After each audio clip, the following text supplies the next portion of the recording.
Hey there guys, this is Tony Porter, Cards and Dice TV, and I wanted to do a video on the 7 most valued features of a tabletop baseball game.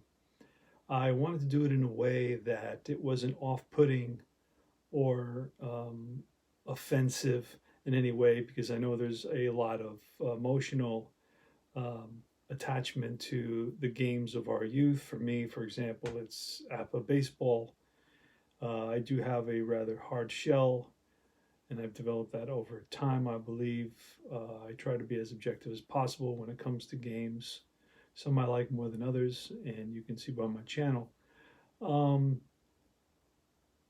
and today I'm going to cover 7 of the, I think, the most crucial features in any tabletop baseball game.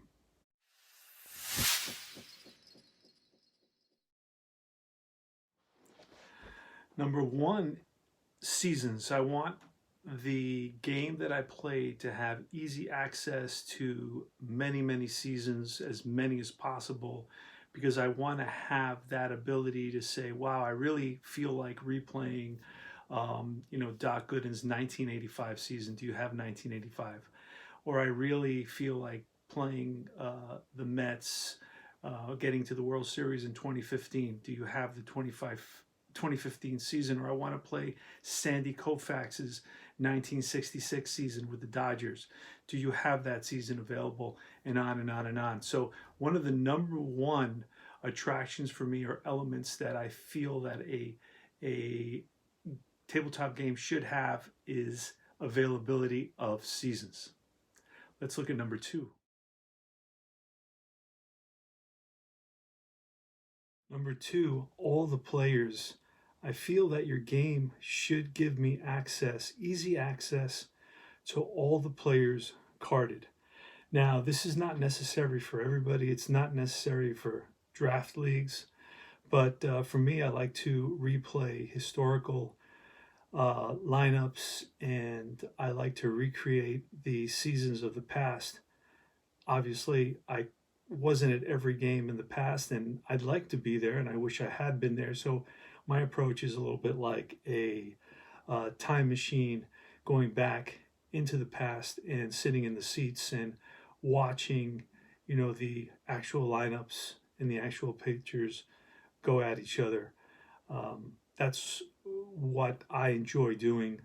It's only one of the many ways you can do it, but it's the way that I prefer to do it.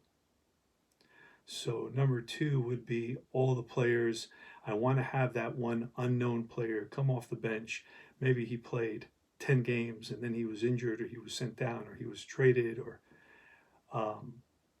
but in those 10 games he played some sort of role, and I enjoy really knowing who that player was, and maybe that player later on becomes a superstar, and I like to know, hey, he started off on this team.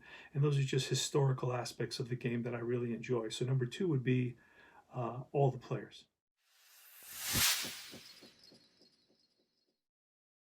Number 3 would be accuracy. Now, I'm not really anal or a stickler.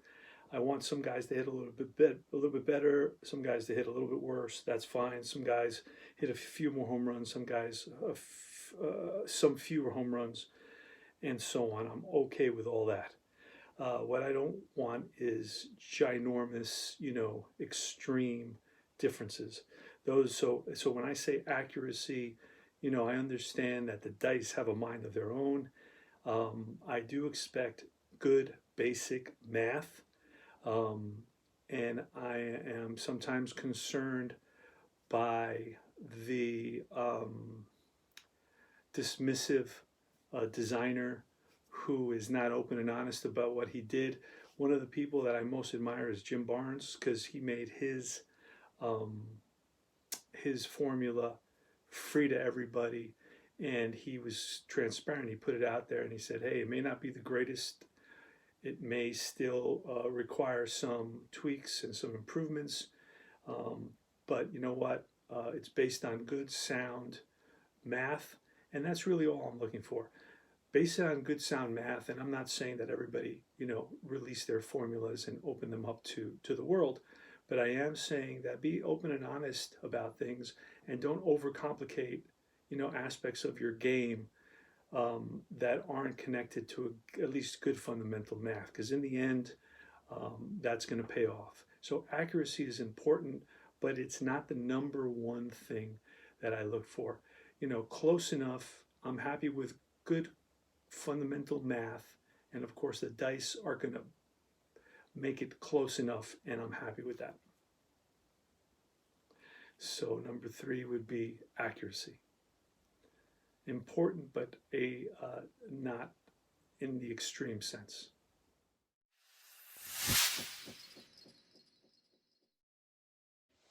Number 4 has got to be minimizing the rolls.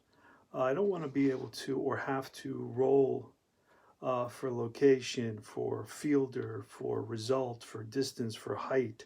I don't want to have, roll after roll after roll be commonplace in my game. I want to limit extra rolls. I understand that some things require extra rolls, and I accept that, especially things that have a kind of a high payoff. Like if I'm re-rolling for a home run, if I'm re-rolling for a bases loaded double, those things have high reward. So I'm absolutely fine with re-rolling for things with a high reward. I understand that we may have to re-roll for errors and range plays, but all other re-rolls should really be somehow integrated or embedded in the game mechanic itself, where with the first roll, whether it be 2 or 3 dice, you're going to get multiple results, and everything should be resolved in that initial roll. So I don't want to have to constantly re-roll. That's one of the things that I think makes a tabletop baseball game really, really good, when you minimize those re-rolls.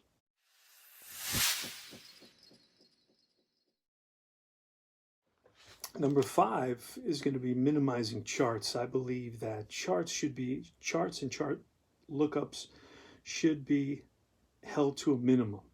The fewer charts I have to look up, the better. The games that I play the most and I feel that flow the best are the ones where I'm not looking at the charts.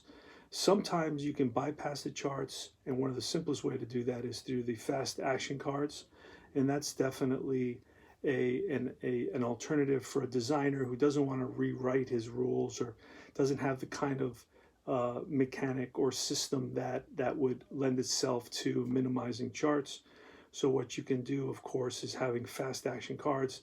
That's a great way of eliminating a lot of the charts. You just pull a card and it has base advancement, it has location of the hit, and it has potential error fielders, and so on and so forth. It has success of a base, a stolen base, and on and on. So yeah, I think for sure number 5 would be to minimize the number of times I have to stop the game and look at charts. It just, for me, it totally detracts from the game itself. That is number 5.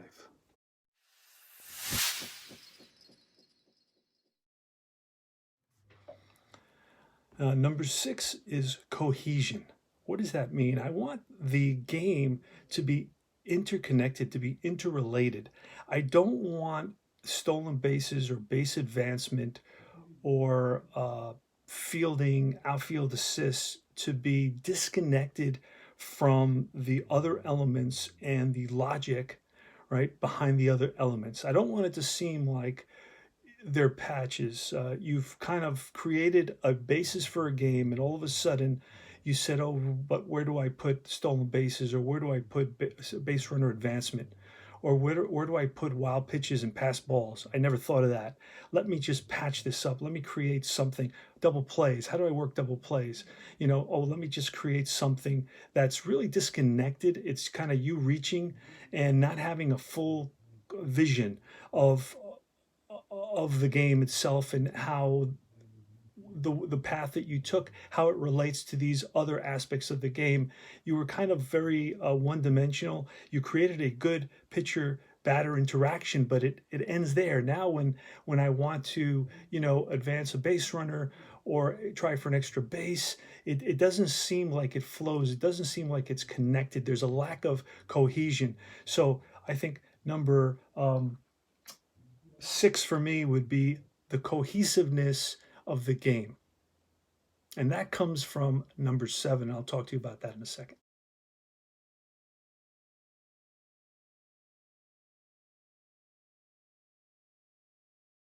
Last but not least, I have a disclaimer. I don't pretend to be a game designer, just like a movie critic doesn't have to be a director or a great actor. I feel that I play a lot of games, and I definitely feel that I am qualified to have opinions about the games that I play and the trends that I identify, the patterns that I also see to kind of guide our hobby in terms of things that we should think about when it comes to our tabletop baseball games. And not only that, if you're thinking of designing a tabletop baseball game, I believe that you should definitely watch this video. Remember, like and subscribe my channel, and join Universal Baseball Association Facebook group as well. And let's talk finally about number 7, which is connected to number 6.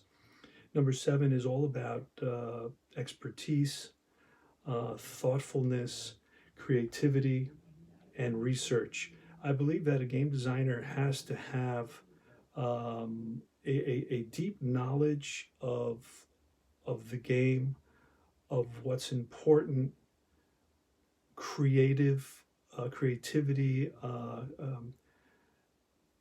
thoughtfulness about what they're doing.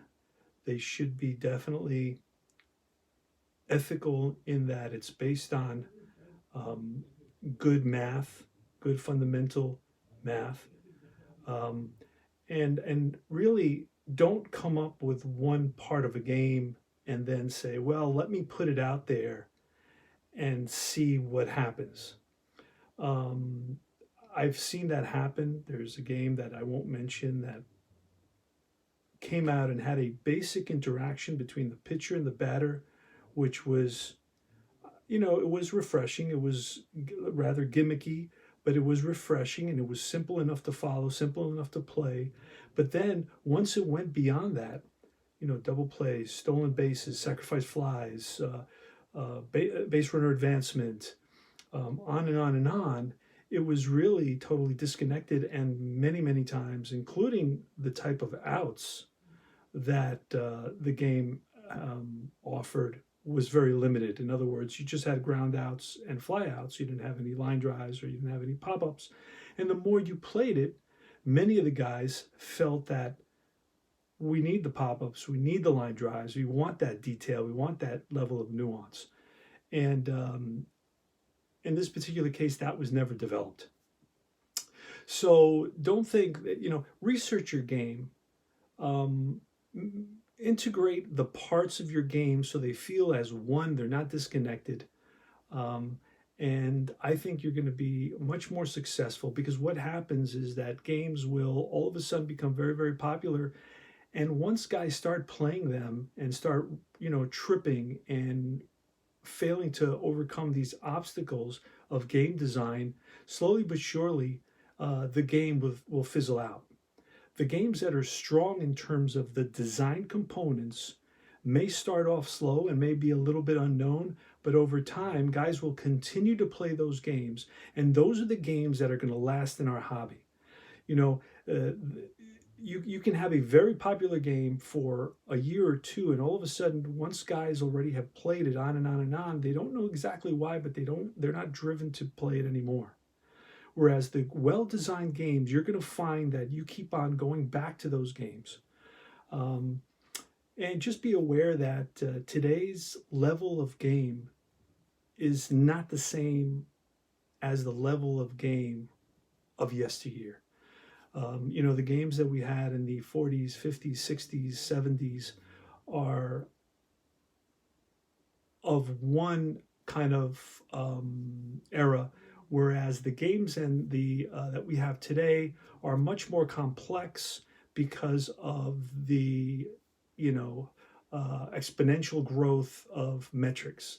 Metrics have basically created a situation for designers where they now, you know, have to add all these sophisticated, you know, data points to their game, because that's what guys expect. Is when we watch a baseball game, they talk about exit velocity, and on and on and on. And suddenly, you know, we are have higher expectations, or a different sort of expectation for our games. So modern designers are also aware of this, and they're trying to use those modern metrics to calculate, you know, defensive ratings and so forth. Now, I do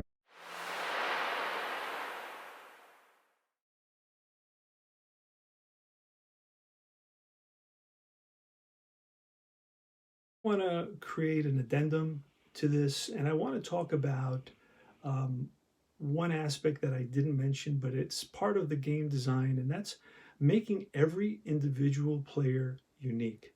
That's one of the great draws for me, is that when I look at a card, I don't want every player to be similar. I don't want, you know, to see the same card duplicated again and again and again and play a game like that.